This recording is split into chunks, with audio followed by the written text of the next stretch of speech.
सही कह रहे हो, इसमें मजा नहीं है। तो भाई यहाँ पर अगर आप देखोगे तो ये है अपना वीडियो जो बना रहे थे हम लोग, तो N250 और NS200 वहाँ खड़ी है। तो भाई को हमने चलाने के लिए दी क्योंकि N250 तो ऑन करते हैं, तो एक बार चलवा के देखते हैं कि उनको क्या डिफरेंस लगता है। पंचर भी होगी तो पूरी पंचर होगी, अब बिल्कुल पंचर होगी है। तो अब बड़े भाई बताइए फिर आप। सेम ही है, बस ये क्या है कि थोड़ी पुरानी गाड़ी हो गई है, तो ये उठने में थोड़ा टाइम ले रही है। वो एकदम अभी 10 नहीं है, दिन, और उसमें थोड़ा पावर भी ज़्यादा है। 15 दिन है तो उठ ज़्यादा रही है। बाकी जो मतलब ब्रेक अभी हमारी ब्रेक में कैसी हाँ, लगी? ब्रेक में सब कुछ सेम है। सेम बस क्या है कि जब स्टार्टिंग में उठ रही है गाड़ी तो थोड़ा ये हल्का स्लो है। हो सकता है कि ये पुराना मॉडल भी है, वो अभी वो नहीं नया है। है, बिल्कुल। हाँ, बाकी सब कुछ सही है, Almost भाग भी same। अच्छी रही है भाग भी अच्छी रही है। और मतलब लग भी रहा है एकदम टोटल देने से लग भी रहा है सेम वही है। भाग रही है, ठीक है भाई ये चीज़। और हैंडल कैसा लग रहा है? इसका चौड़ा हैंडल लग रहा है? हाँ, इसका उसका थोड़ा- छोटा है ना, इसका उसका छोटा है, उसमें मतलब थोड़ा सही है। वो तो बिल्कुल कॉम्पैक्ट सा है। ये थोड़ा बड़ा चौड़ा सा है। हाँ, और उसकी सीटिंग भी अलग है, उसकी सीटिंग अलग है, उसकी आपकी थोड़ी एग्रेसिव है। हाँ, उसकी ये थोड़ी नॉर्मल ऐसे है। ये है। ये चीज़ है। तो देखो भाई, बाकी वीडियो तो आप लोग देखते रहो। Hey guys, welcome back to the channel. कैसे हो आप सभी? आई होप आप बहुत ही ज़्यादा बढ़िया होंगे। मेरे सामने खड़ी है दो ऐसी बाइक्स जो कि अलग अलग सीसीज की हैं, बट अगर आप प्राइसिंग देखते हो और ब्रांड देखते हो तो भाई वो आपको सेम ही देखने को मिलता है, यानी दोनों ही बजाज की बाइक्स हैं। और आज इस वीडियो के अंदर आप लोगों के लिए एक रहने वाला है कंपैरिजन वीडियो, क्योंकि काफ़ी लोग भाई मतलब कंफ्यूज तो डेफिनेटली होंगे, क्योंकि मैं भी बहुत ज़्यादा कंफ्यूज हूँ। तो आज की वीडियो में आप लोगों को यही बताने वाला हूँ कि अगर आप लोग प्लान कर रहे हो कि भाई N250 को भी आपने अपनी लिस्ट में रख रखा है और NS200 को भी लिस्ट में रख रखा है, तो दोनों में से कौन सी बाइक की तरफ आप लोगों को जाना चाहिए, किसको लेने में ज़्यादा आप लोगों को समझदारी रहेगी या किस में आपको फीचर्स ज़्यादा मिलते हैं, किसकी क्या एडवांटेज है, क्या डिसएडवांटेज है, उन सारी चीज़ों के बारे में भी आज की वीडियो में बात करने वाला हूँ। तो आपके सारे के सारे कन्फ्यूजन जो है वो सारे के सारे क्लियर कर देता हूँ आज की वीडियो में। तो सारी चीज़ें रहेंगी, तो वीडियो स्टार्ट करते हैं। सबसे पहली चीज़ के बारे में मैं बात करना चाहूँगा वो रहने वाला है लुक्स और डिज़ाइन। यहाँ पर अगर आप लोग लुक्स और डिज़ाइन देखते हो तो देखो भाई, NS200 आज से मतलब मुझे लग रहा है कम से कम 7-8 साल या फिर उससे ज़्यादा ही हो चुके होंगे इस बाइक को इंडियन मार्केट के अंदर आए हुए। लुक वाइज कुछ भी आप लोगों को चेंजेस नहीं देखने को मिलेंगे, एक्जैक्टली सेम मिलेंगे। कुछ फीचर्स जो हैं वो एड ऑन डेफिनेटली आप लोगों को इस बाइक के अंदर देखने को मिलेंगे। न्यू ग्राफिक्स आप लोगों के लिए आ गए हैं, USD सस्पेंशन आ गए, डुअल चैनल ABS आ गया, तो ये सारी चीज़ें जो है इस बाइक के अंदर अपग्रेड की गई हैं।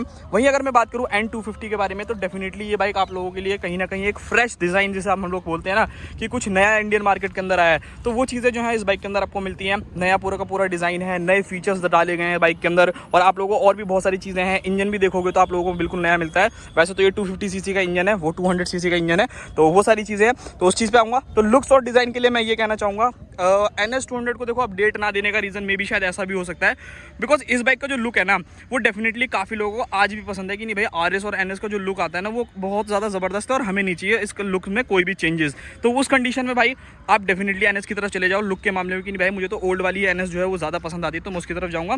बाकी अगर मैं बात करूँ इस बाइक के बारे में पर्टिकुलरली, तो यहाँ पर मैं यही बोलना चाहूँगा कि आपको मॉडर्न टाइप का थोड़ा लुक चाहिए, मॉडर्न फीचर चाहिए, तो डेफिनेटली आप इस कंडीशन में इस बाइक की तरफ जा सकते हैं। नेक्स्ट चीज़ के बारे में बात करता हूँ वो रहने वाला है प्राइसिंग। और प्राइसिंग ही एक ऐसा फैक्टर है जिसकी वजह से मैंने इन दोनों बाइक्स को खड़ा कर रखा है। अगर आप इस बाइक को लेने के लिए जाओगे भाई ऑन रोड दिल्ली, तो ये आपको कॉस्ट करेगी 1,78,000 रुपीज़, मतलब 1,80 मान लेते हैं क्योंकि कहीं कहीं स्टेट में थोड़ा बहुत ऊपर नीचे हो सकता है, तो वो चीज़ें देख लीजिएगा। इस बाइक को अगर आप लेने जाओगे तो ये भी आप लोगों को उसी के आसपास में कॉस्ट करेगी, मतलब 178 के अराउंड आपको प्राइसिंग करती है, तो 1,80 मान के चलते हैं। तो दोनों बाइक्स जो है वो 1,80 की है। तो यहाँ पर अब क्या चीज़ें आती हैं वो मैं आप लोगों को बताता हूँ। सबसे पहले यहाँ पर अगर आप लोग इंजन देखते हो NS200 को, यहाँ पर अगर आप देखोगे तो इस बाइक के अंदर आप लोगों को मिलता है 199cc का single cylinder liquid cooled FI BS6 complaint engine. यहाँ आप लोग देख सकते हो इसके अंदर आपको लिक्विड कूल्ड इंजन मिलता है। वहीं अगर मैं बात करूँ इस बाइक के बारे में, तो यहाँ पर जो आप लोगों को इंजन मिलता है वो एक 249cc का सिंगल सिलेंडर जो है ऑयल कूल इंजन देखने को मिलता है। यहाँ पर आप फ्रंट में अगर आप देखोगे तो यहाँ पर आपको ऑयल कूलर देखने को मिलता है। तो यहाँ पर डिफरेंस क्या है, यहाँ पर आप लोगों को मिलता है एक ऑयल कूल इंजन और यहाँ पे लिक्विड कूल्ड इंजन। अब भाई दोनों में डिफरेंसेस क्या है, देखो मेरे हिसाब से यहाँ पर जो है भाई जो आप लोगों को लिक्विड कूल्ड इंजन रहने वाला है वो थोड़ा सा ज्यादा बेटर रहेगा इंजन को ठंडा करने के मामले में। वहीं अगर आप इसे देखते हो तो इसमें थोड़ा सा आपको मे भी ऐसा लग सकता है कि टाइम लगेगा कि मतलब ठंडा होने में, तो वो चीज़ है। बट ऐसा अगर हीटिंग के बारे में बात करूँ तो मुझे नहीं लगता कि दोनों बाइक्स में ऐसा आप लोगों को बहुत ज़्यादा हीटिंग का इशू जो है वो झेलने को मिलने वाला है, तो वो चीज़ आप लोग देख लीजिएगा। नेक्स्ट पॉइंट के बारे में यहाँ पर अगर मैं बात करूँ तो वो रहने वाला है बाइक्स के अंदर आने वाले फीचर्स। यहाँ पर अगर मैं NS के बारे में बात करूँ तो इसके अंदर आपको स्टिल हैलोजन इंडिकेटर्स मिलते हैं, हैलोजन आप लोगों को लाइट देखने को मिलती है, हैलोजन इंडिकेटर देखने को मिलते हैं। टेल लाइट अगर आप इस बाइक की देखते हो तो वो सिर्फ और सिर्फ आप लोगों को यहाँ पर जो है वो LED देखने को मिलती है, तो वो चीज़ जो है वो आप लोगों को यहाँ पर LED मिलती है। बट अगर मैं उसी कंडीशन में वहाँ पर बात करूँ, जैसा कि काफ़ी लोग डिमांड करते हैं कि यार NS के अंदर तो कोई भी अपडेट नहीं है, मतलब फीचर्स आप लोगों को नहीं मिलते या ऑल LED एलईडी सेटअप नहीं मिलता। तो उस कंडीशन में क्या है, इस बाइक के अंदर आपको सारी चीज़ें जो है वो एलईडी देखने को मिलती है। उसके अंदर जो इंडिकेटर देख रहे हो वो आफ्टर मार्केट लगाए गए हैं, इस वजह से उसमें एलईडी है। बट यहाँ देखोगे प्रोजेक्टर लाइट एलईडी मिलती है, इंडिकेटर्स एलईडी मिलते हैं, और वही अगर मैं टेल लाइट के बारे में बात करूँ तो वो भी डेफिनेटली जो है वो आप लोगों को एलईडी मिल जाती है। तो यहाँ पर एलईडी का जो सिस्टम है ना भाई वो काफ़ी ज़्यादा बेटर रहने वाला है, और उसके मुकाबले इसकी जो लाइट्स है ना वो ज़्यादा अच्छी है, मतलब इसका जो प्रोजेक्टर है ना वो काफ़ी ज़्यादा अच्छा काम करता है। वहीं अगर मैं बात करूँ फीचर्स के बारे में, तो भाई देखो फीचर्स के मामले में एनएस कहीं ना कहीं थोड़ी सी पीछे रह जाएगी कुछ कंडीशन में ये पीछे रह जाएगी, बट इसके अंदर ऑलमोस्ट आप लोगों को काफ़ी हद तक फीचर्स जो हैं वो देखने को मिल जाते हैं। लाइक दोनों में आप लोगों को डुअल चैनल एबीएस देखने को मिलता है। मीटर अगर आप देखोगे तो सेमी डिजिटल है, गियर इंडिकेटर आप लोगों को मिल जाता है, उसी के साथ स्पीडोमीटर हो गया और बाकी सारी चीज़ें। यहाँ से अगर आप लोग सारी की सारी चीज़ें चेक करना चाहो या हटाना चाहो वो सारी चीज़ें कर सकते हो। बाइक के अंदर आपको यूएसबी चार्जिंग देखने को मिल जाता है, इंटीग्रेटेड किल स्विच है, यहाँ पर आपको डीआरएल को ऑन ऑफ करने का भी आप लोगों को ऑप्शन मिल जाता है। और यहाँ पर अगर मैं बात करूँ ना, ये जो मतलब क्या कहते हैं स्विच की क्वालिटी है, या फिर मैं ये बात करूँ तो डेफिनेटली वो एनएस से मुझे लगता है यहाँ पर ज़्यादा बेटर आप लोगों को मिलने वाली है। मतलब स्विच क्वालिटी देखने में काफ़ी ज़्यादा प्रीमियम रहने वाली है। उसी के साथ बाइक के अंदर आपको स्लीपर क्लच देखने को मिलता है। वहीं अगर मैं बात करूँ बाकी चीज़ों के बारे में, लाइक 14 लीटर का फ्यूल टैंक जो हो गया, ये सारी चीज़ें जो हैं ये आप लोगों को यहाँ पर देखने को मिल जाती है। और ये सारी चीज़ें हैं तो भाई फीचर वाइज डेफिनेटली ये थोड़ी सी जो है ना आगे रहने वाली है एनएस के मुकाबले। एनएस में बात करूँ तो आप लोगों को सिर्फ और सिर्फ यहाँ पर एक आधी फीचर्स देखने को मिलते हैं। लाइक अगर आप यहाँ पे देखोगे तो भाई आप लोगों को जो है सेमी डिजिटल तो कंसोल दोनों में गियर इंडिकेटर आपको मिल जाता है। यहाँ पर आपको स्विच क्या कहते हैं किल स्विच देखने को मिल जाता है, और उसके साथ नॉर्मली अगर बेसिक देखोगे तो आपको इसमें एक 6 स्पीड का गियर बॉक्स देखने को मिलता है। उसके अलावा ऐसा जो उसके मुकाबले में ज़्यादा फीचर जो है वो नहीं है। बात करी जाए यहाँ पर एक मैं चीज़ और बता दूँ पावर पॉइंट की, पावर के मामले में भाई क्या कहना चाहते हो, तो उस बाइक के अंदर 250 सीसी इंजन है, वहाँ पर 24 पॉइंट समथिंग bhp का पावर मिलता है, और 25 समथिंग न्यूटन मीटर का टॉर्क जो है वो आप लोगों को मिल जाता है। तो टॉर्क वाइज वो डेफिनेटली थोड़ी सी ज़्यादा बेटर रहने वाली है। मतलब अगर आप 2 बंदे बिठा के भी चलाओगे ना तो ऐसा आपको पावर लैग नहीं लगेगा। डेफिनेटली इस बाइक के अंदर भी लगता है 200 सीसी का इंजन है, तो आप लोगों को 24.1 bhp के आसपास का पावर और 18 पॉइंट समथिंग न्यूटन मीटर का टॉर्क मिलता है।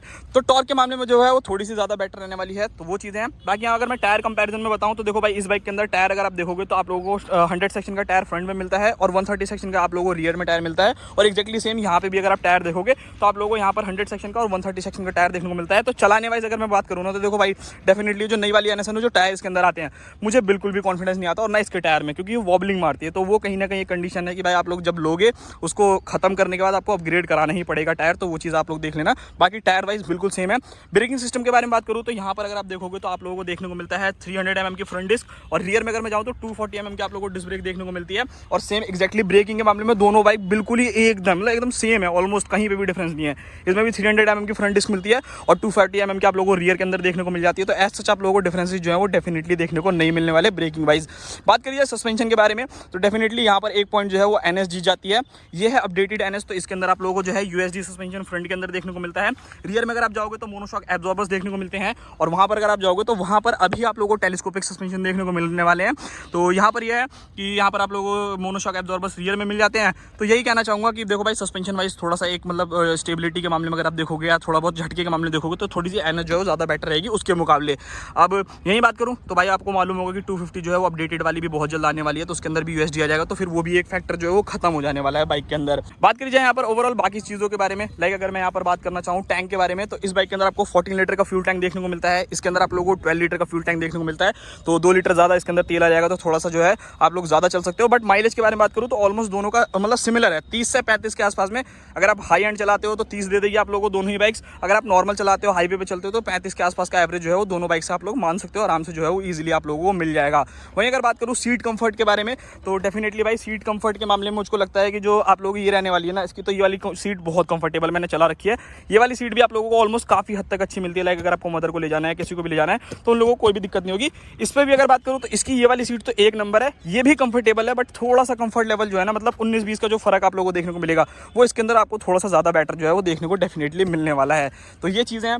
अब यहाँ पर अगर मैं बात करूँ भाई टॉप स्पीड के बारे में तो डेफिनेटली देखो जो वो बाइक है आप लोगों की मुझको लगता है 140 के आसपास में है, 142-143 के आसपास मारती होगी, बिकॉज 5 स्पीड गियर बॉक्स आता है तो एक छठा गियर रहता है तो थोड़ा और जो है टॉप एंड खिंच जाता। बट इस बाइक को देखूंगा तो मुझको लगता है ये शायद अराउंड मुझे लगता है 150 तो आराम से अचीव कर लेती है। तो वो चीज़ है कि टॉप स्पीड के मामले में थोड़ी सी इससे आगे जो है वो रहने वाली है। तो ये चीज़ें हैं। बाकी अगर मैं बाकी चीज़ों के बारे में बात करूँ, क्वालिटी के बारे में बात करूँ, या फिर अगर मैं ये सारे के सारे जैसा आप लोग ये देख रहे हो, ये फुट पैक्स हो गए, ये हो गए, देखो ऑलमोस्ट सेम है भाई, कहीं पे भी डिफरेंसेस जो है ना आप लोगों को बिल्कुल भी नहीं देखने को मिलने वाले। अब यहाँ पर अगर मैं थोड़ा बहुत डायमेंशंस के बारे में बात करूँ तो देखो थोड़ा बहुत डायमेंशंस में आपको चेंज मिलेगा। सबसे पहले बात करते हैं भाई दोनों ही बाइक्स के वेट के बारे में। तो ये बाइक जो है वो आप लोगों को 158 kg की देखने को मिलेगी, ये बाइक जो है वो आप लोगों को 160 मतलब 4 किलो का आप लोगों को डिफरेंस जो है वो देखने को मिलने वाला है दोनों बाइक्स में।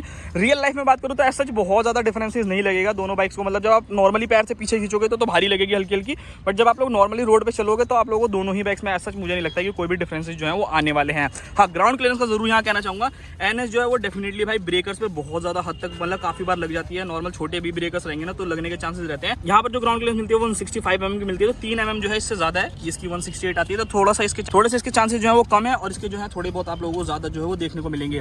सीट हाइट के बारे में बात करूँ फॉर शॉर्ट राइडर्स भाई, इसकी 805 mm की सीट हाइट है, इस बाइक की जो है वो 179 है, तो इस पर थोड़ा सा ईजी है बैठना, मतलब आराम से जो बंदा अगर हाइट भी कम है ना तो वो ईजिली बैठ जाएगा, उसको कोई दिक्कत जो है ऐसा नहीं होने वाली। थोड़ा सा हैंडल के बारे में बताऊंगा, अगर आप उसका हैंडल देखोगे ना तो भाई अच्छा खासा चौड़ा है और इसका हैंडल जो है ना थोड़ा सा कॉम्पैक्ट है, तो जिसकी वजह से मुझे लगता है कि इसमें थोड़ा मुझे फील ज़्यादा आया उसके मुकाबले। अगर आप देखोगे तो इसका हैंडल छोटा है ना तो काफ़ी ज़्यादा अच्छा लगता है। अब भाई मेन क्वेश्चन निकल करके आता है, देखो दोनों ही बाइक्स ऑलमोस्ट 180 की हैं, तो ले कौन सी बाइक। तो यहाँ पर मैं एक ही चीज़ कहना चाहूँगा, अगर आप लोगों को एक बाइक ऐसी चाहिए कि जो थोड़ा सा टॉप स्पीड जो है वो थोड़ी सी ज़्यादा मिले, 6 स्पीड का गियर बॉक्स हो, यूएसडी सस्पेंशन आप लोगों को मिल जाए और मतलब रॉ टाइप की चाहिए ना कि भाई रॉ मशीन रहे, मेरे को ज़्यादा इलेक्ट्रॉनिक से मतलब नहीं है कि मेरे को यूएसबी चार्जिंग चाहिए, ब्लूटूथ कनेक्टिविटी चाहिए, ये सब नहीं चाहिए, तो आप डेफिनेटली उस कंडीशन में आप इस बाइक की तरफ जा सकते हो कि हेलोजन लाइट्स हैं, हेलोजन इंडिकेटर है, तो उस कंडीशन में डेफिनेटली आप लोग इस बाइक की तरफ चले जाओ, कोई दिक्कत वाली बात नहीं है। वहीं अगर मैं बात करूँ कि बंदा जाता है कि नहीं यार एनएस तो बहुत टाइम से चली आ रही है और इसके अंदर आपको एनएस 160 भी देखने को मिलती है, 125 भी मिलती है, तो वो एक कंडीशन पड़ जाती है। खैर अब तो इसमें भी आ गई है, तो वो जो कंडीशन है भाई यहाँ पर जो रहने वाली है ना, वो चीज़ कहीं ना कहीं आप लोगों को देखनी पड़ेगी कि भाई मतलब लुक वाइज अगर मेरे को मॉडर्न चाहिए ना तो आप डेफिनेटली जा सकते हो इस बाइक में। लाइक उसके अंदर चीज़ें अपग्रेड करानी पड़ेगी, आप लोगों को एलईडी लाइट लगानी पड़ेगी, एलईडी इंडिकेटर लगवाने पड़ेंगे। तो यहाँ पर क्या है वो आपको कंपनी फिटेड एलईडी इंडिकेटर मिलते हैं, आप लोगों को क्या कहते हैं एलईडी लाइट्स देखने को, प्रोजेक्टर लाइट देखने को मिलती है, तो वो सारी चीज़ें जो है वो आप लोगों को डेफिनेटली मिल जाएगी। हीटिंग इशू के बारे में बात करूँ, दोनों बाइक्स में आप लोगों को कुछ खास नहीं मिलेगी। वाइब्रेशंस के बारे में बात करूँ तो बिल्कुल ही सिमिलर है।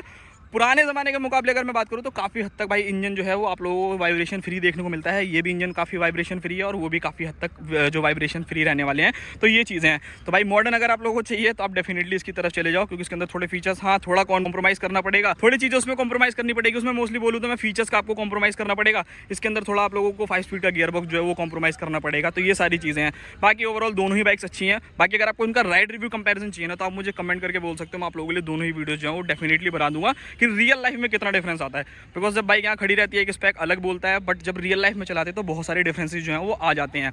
तो यही था वीडियो, मिलते हैं किसी और नेक्स्ट वीडियो में, तब तक के लिए बाय बाय।